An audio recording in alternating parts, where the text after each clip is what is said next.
Hello and welcome प्यारे बच्चों, कैसे हो सारे। मैं असीम भारद्वाज स्वागत करता हूं आप सभी का संसारम पे। तो बच्चे, आपके डिस्क्रिप्टिव पेपर को आपने कैसे लिखना है उस विषय पे आज हमारी चर्चा होगी। पीजीटी एग्जाम के लिए बच्चे आप लोग अगर प्रिपरेशन कर रहे हो तो आपको अपना डिस्क्रिप्टिव एग्जाम कैसे लिखना है, हालांकि आप टीजीटी एग्जाम की भी तैयारी कर रहे हो तो भी आपके लिए यूजफुल है, 100% यूजफुल है। बस क्वेश्चंस का लेवल अलग अलग आता है टीजीटी पीजीटी में। तो देखिए बच्चे, पीजीटी एग्जाम के लिए आपको जो पेपर आपको दिया जाएगा उस पेपर के अंदर 15 क्वेश्चन होने वाले हैं, जो कि 4 नंबर के आपके बच्चे रहने वाले हैं। यानी सर कुल मिलाकर के 15 क्वेश्चन, 4-4 नंबर का एक क्वेश्चन और 60 नंबर बच्चे आपके होंगे। ये 60 नंबर के लिए ये 4-4 नंबर के 15 क्वेश्चन कैसे लिखने हैं सर, कितने पार्ट में क्वेश्चन को बांटना है, डायग्राम का क्या थीम रहेगा, शुरुआत कैसे करनी है और अंत कैसे करना है क्वेश्चन का, कितने वर्ड्स की लिमिट होनी चाहिए, वो सारी बातें बच्चे आज के सेशन के अंदर मैं आप सभी के सामने डिस्कस करूंगा। पिछली क्लास हमने एक लगाई थी, उस क्लास के अंदर मैंने आपको पूरा सिलेबस समझाया था, डिस्क्रिप्टिव और ऑब्जेक्टिव को कैसे आपने सोल्व करना है। उम्मीद करता हूं वो कक्षा आपने देख ली होगी। आज हम केवल डिस्क्रिप्टिव के ऊपर चर्चा कर रहे हैं इस सेशन के अंदर कि आपको डिस्क्रिप्टिव एग्जाम को कैसे लिखना है। देखो भाई, मुख्य तौर पे जो पहली बात आती है वो आती है सर वर्ड्स। एक क्वेश्चन में आपको कितने वर्ड्स में क्वेश्चन आपको करना है। भाई वर्ड्स की अगर मैं अधिकतम सीमा आपको बताऊं तो बच्चे 120 वर्ड अधिकतम आपके होने चाहिए। कोशिश करनी है 120 से कम में ही हो जाए तो अच्छी बात है। यानी कि आप वर्ड्स मैक्सिमम 120 और मिनिमम के आसपास, मतलब वो होना चाहिए 80 के आसपास लगभग। अब गिनने नहीं बैठना एग्जाम में, कभी गिनने बैठ जाओ, ये प्रैक्टिस आपको पहले ही करनी मेरे साथ में। ये प्रैक्टिस आप मेरे साथ पहले ही करोगे कि लगभग कितनी लाइनों में इतने वर्ड्स हो जाते हैं और कैसे उसको समराइज करके हमें लिखना है। तो 80 से 120 वर्ड्स आपके होने चाहिए। 80 भी हो सकते हैं, 75 भी हो सकते हैं, कोई प्रॉब्लम नहीं है। डायग्राम वगैरह इंक्लूड होगा तो कम भी हो सकते हैं, 90 हो सकते हैं, 100 हो सकते हैं। ये वर्ड लिमिट आपको करनी पड़ेगी बच्चे 4 नंबर के क्वेश्चन के अंदर। लगभग 1 से 1.5 पेज के आसपास का क्वेश्चन आपका लिखा जाएगा अगर पेज के अंदर आप अगर बात करो मुझसे। ठीक है सर, वर्ड वाली बात होगी। अब हमारे आंसर की कंपोजिशन क्या रहनी चाहिए, हमारे आंसर की कंपोजिशन क्या होनी चाहिए मेरे भाई, संरचना क्या होनी चाहिए, उसको सर कितने पार्ट में बांट के हमने करना है, अपने माइंड के अंदर कैसी थॉट रखनी है कि भाई कितने पार्ट में बांट के चलेंगे हम उसको। सो देखिए बच्चे, मुख्य तौर पे आपका आंसर जो आप राइटिंग करोगे उसको आपने 3 मेन पार्ट में बांट के चलना है। 3 मुख्य भाग में आपने बांट के चलना है। ये आपने वहां एग्जाम के अंदर शीट में मत बांट देना, अपने मस्तिष्क के अंदर बांट के चलना है इसको। शीट में कैसे लिखोगे अलग से बताऊंगा। ब्रेन में बांट के चलो कि हमें क्वेश्चन का आंसर 3 पार्ट में देना है। इसलिए देना है क्योंकि इफेक्टिव जो नंबर मिलेंगे आपको इसी आधार पर मिलेंगे। जो पार्ट 1 होगा बच्चे, आपके आंसर लिखते समय जो सबसे पहला भाग होगा, जिसको आप लोग बोल सकते हैं डेफिनेशन, परिभाषा आप बोल सकते हैं। जो भी आपको क्वेश्चन दिया गया है उस क्वेश्चन को लिखने से पहले सबसे पहले एक छोटी सी कंसाइज सी डेफिनेशन आपको चाहिएगी। लगभग अगर 120 वर्ड में मान के चलूं तो 120 वर्ड में से आपने समथिंग मैक्सिमम बात कर रहा हूं मैं, 40 वर्ड्स जो हैं वो यहां पर यूटिलाइज कर सकते हो आप लोग। 30 से 40 वर्ड आप यहां पर यूटिलाइज कर सकते हो, कम भी कर सकते हो, आपकी इच्छा। मैक्सिमम मैंने लिमिट बता दिया, लगभग 40 वर्ड्स के आसपास आप यहां पे यूज कर सकते हो। ये जो पार्ट 1 आप अपने क्वेश्चन के आंसर जैसे ही लिखना शुरू करोगे, पहला पार्ट के अंदर जो बच्चे ये डेफिनेशन लिखोगे ना, आपको ऐसी फील आनी चाहिए कि उस कंसेप्ट के ऊपर डायरेक्टली हमने कोई बुलेट चला दी हो, डायरेक्टली हमें कोई बुलेट चला दी हो, गोली चलाने जैसी आवाज आती है ना, राम की आवाज आती है और एकदम से ऐसा फील होता है। तो आप समझिएगा, ऐसे 2 से 3 लाइनें आपको चूज करनी है, जिन लाइनों के माध्यम से एग्जामिनर भी जब आपका क्वेश्चन पढ़े तो उसको इतना समझ में आ जाए कि भाई इस बंदे को नॉलेज है।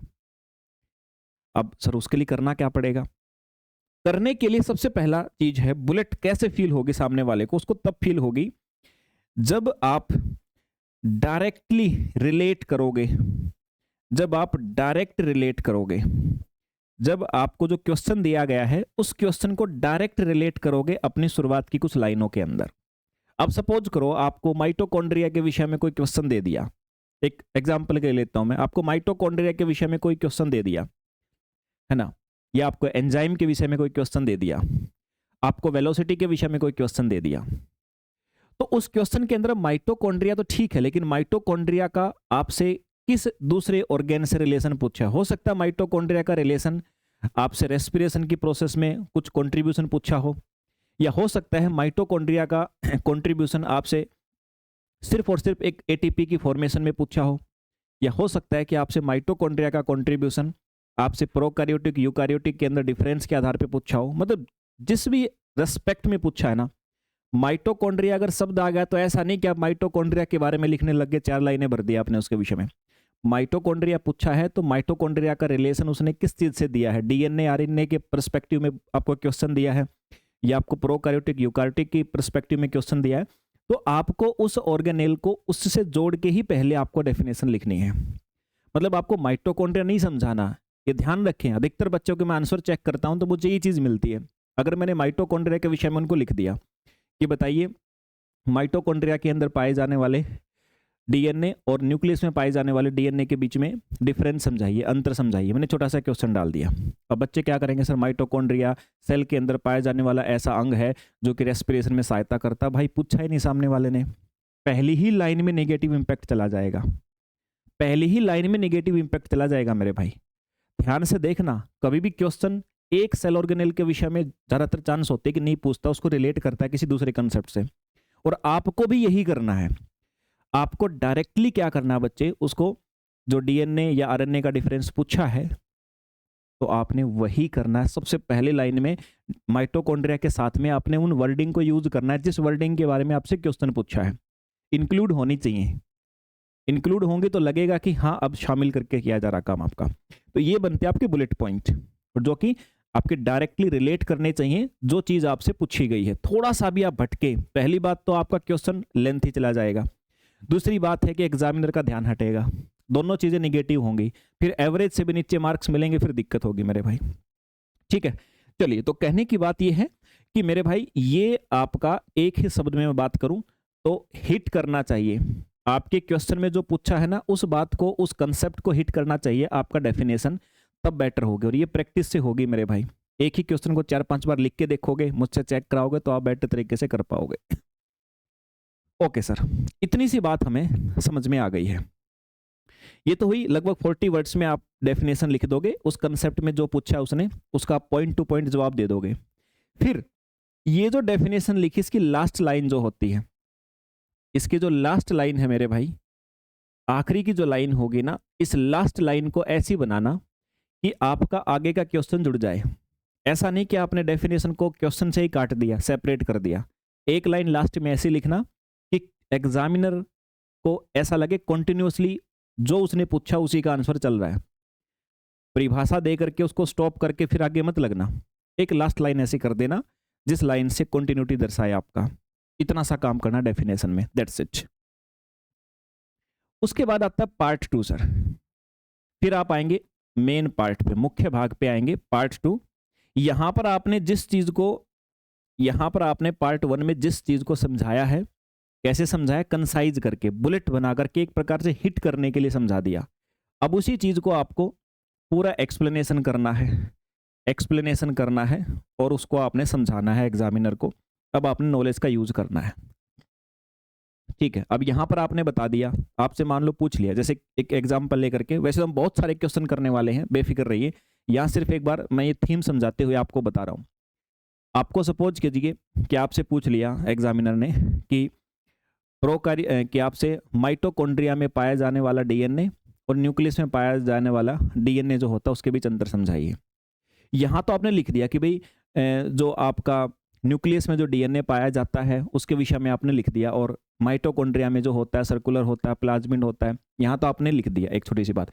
फिर अब समझाइए, मेन समझाएंगे क्या, उसके स्ट्रक्चर पे उतर जाइए।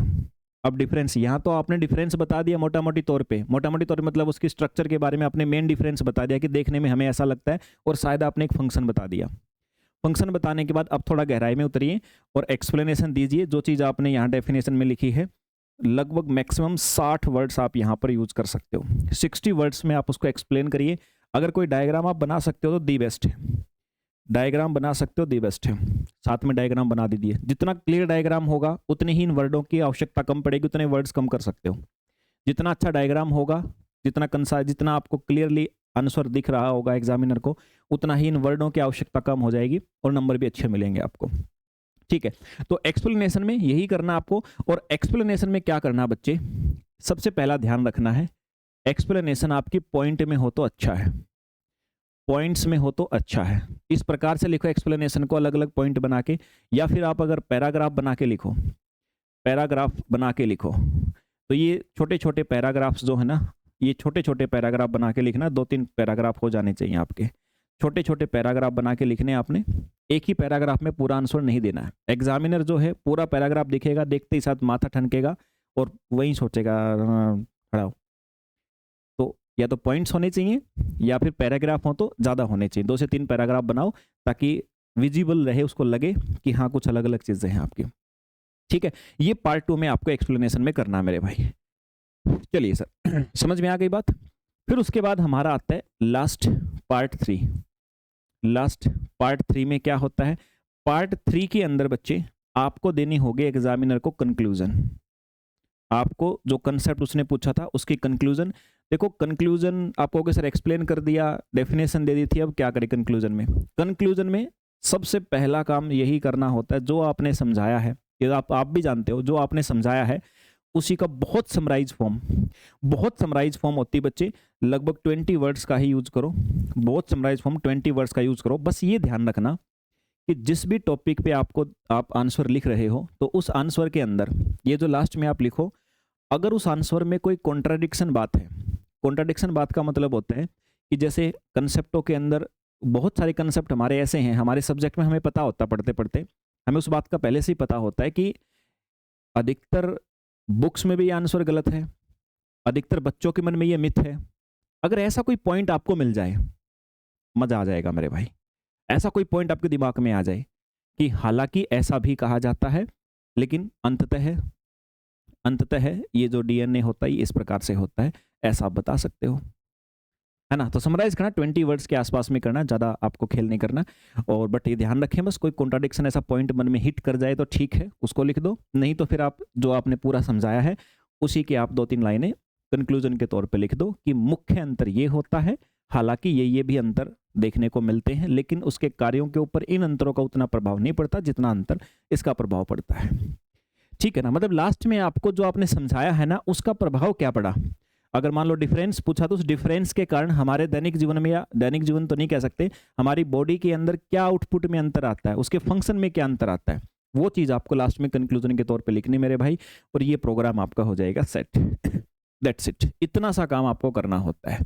ये है आपका पीजीटी एग्जाम दो, टीजीटी एग्जाम दो, सभी के अंदर आपको यही बात लागू करनी है मेरे भाई। किसी भी सब्जेक्ट से दो, सभी सब्जेक्ट में यही बात लागू करनी पड़ेगी आपको। समझ में आ गई ना बात, सभी सब्जेक्टों के अंदर इसी बात को आपने लागू करना है। क्लियर, चलिए, तो ये बात बच्चे मैंने आप सभी को समझाया। अब इसके बाद एक चीज और आप सभी बच्चों को मैं क्लियर कर देता हूं। देखो बच्चे, ये जो आप सब्जेक्टिव क्वेश्चन लिखते हो, सब्जेक्टिव आप जो भी चीजें लिखते हो, डिस्क्रिप्टिव लिखते हो, तो डिस्क्रिप्टिव लिखने के लिए आप एलिजिबल कब होगे, कब आप डिस्क्रिप्टिव चीजें अच्छे से लिख पाओगे। उसके लिए एक बात आपको अच्छी प्रकार से अपने ध्यान में रखनी पड़ेगी कि आपको जब सब्जेक्ट की नॉलेज होगी तभी आप ये सारे काम कर पाओगे। जब तक सब्जेक्ट की नॉलेज नहीं होती है तब तक आप ये काम नहीं कर सकते हो बच्चे। और सब्जेक्ट की नॉलेज अच्छी करने के लिए ये आपका एक बैच EMRS का, सेम टू सेम ऐसे ही सेपरेट बैच आपका KVS का है बच्चे। Tier 2 अभी मैं आपको बता रहा हूँ बायोलॉजी का, ऐसे ही केमिस्ट्री के लिए अलग से बैच आप सभी के लिए, सारे सब्जेक्टों के अलग अलग बैच हैं। यहाँ मैंने एक एग्जाम्पल के लिए बस ये थंबनेल मेरे सामने था तो मैंने लगा दिया। हर सब्जेक्ट का सेपरेट, आपके पास जो भी सब्जेक्ट हो प्रिपरेशन कर रहे हो, अभी Tier 2 के लिए बच्चे स्पेशल बैच आपको मिलेंगे जिसमें सब्जेक्टिव, डिस्क्रिप्टिव और ऑब्जेक्टिव दोनों की प्रिपरेशन होगी। जो सिलेबस आपका कंप्लीट ऑफिशियली दिया गया है उसको पूरा थ्योरेटिकली समझाया जाएगा। साथ में एक क्लास आपकी अलग से चलेगी जो डिस्क्रिप्टिव कैसे लिखना है, और डिस्क्रिप्टिव क्वेश्चंस आपके सामने उस लेवल के एक्सपेक्टेड क्वेश्चंस हर यूनिट वाइज, जैसा आपको सिलेबस में यूनिट दी गई है वैसे यूनिट वाइज सिलेबस आपको मिलेगा, वो आपको इन बैचेज के अंदर मिलेंगे। ये बैचेज आपको कहाँ मिलेंगे बच्चे, ये बैचेज आपको मिलने वाले हैं संसारम एप्लीकेशन पे। संसारम एप्लीकेशन प्ले स्टोर से डाउनलोड करेंगे तो बेहतर प्रिपरेशन हो पाएगी। जो मैंने चीज़ें आपको बताई, डिस्क्रिप्टिव लिख तब पाओगे जब आपको आता होगा। सिर्फ मेरे डिस्क्रिप्शन कैसे लिखना, इस बात से आप लोग नहीं समझ पाओगे, इस बात से एक भी क्वेश्चन होल्ड नहीं होना है। अब मेरे साथ प्रिपरेशन करेंगे, कंसेप्ट आप सारे सीखेंगे, या फिर आप जहाँ कहीं और भी पढ़ रहे हैं तो वहाँ से पढ़ते पढ़ते वहाँ से सीख लीजिए। यहाँ से आपको कुछ हेल्प मिल रही हो तो आप हेल्प मिल तो लेते रहिए यहाँ से हेल्प।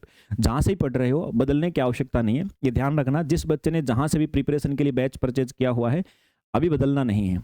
वहाँ से पूरा ज्ञान लो, और सेल्फ स्टडी के लिए कभी ऐसी आवश्यकता लगे कि सर हम खुद से क्या पढ़ें, तो मुझसे संपर्क कर सकते हो। कॉन्टैक्ट नंबर चैनल के डिस्क्रिप्शन में आप सभी को दिया गया है, वहाँ से निकाल के आप संपर्क भी कर सकते हो। लेकिन प्रिपरेशन के लिए बार बार बदलना नहीं है बैच, ध्यान रखना, क्योंकि हर रोज़ यूट्यूब के ऊपर एक टीचर आता है, अपनी बातों से इन्फ्लुएंस करता है और बच्चे कोर्स परचेज कर लेते हैं। हर तीसरे दिन तुम्हें एक नया अच्छा ऑप्शन दिखेगा, हर तीसरे दिन तुम्हें एक नया टीचर अच्छा ऑप्शन लगेगा। एक्चुअल में कुछ नहीं है, सिर्फ हम भाग रहे हैं पढ़ाई से। तो जहाँ पढ़ रहे हो वहाँ पर पढ़ते रहो। अभी तक कहीं एडमिशन नहीं लिया तो संसारम एप्लीकेशन फिर आपके लिए बेस्ट ऑप्शन है। फिर मेरे साथ मिलकर आप प्रिपरेशन कर सकते हो बच्चों, ठीक है। चलिए भाई, तो ये जानकारी थी आज के सेशन में, हमने ये सीखा।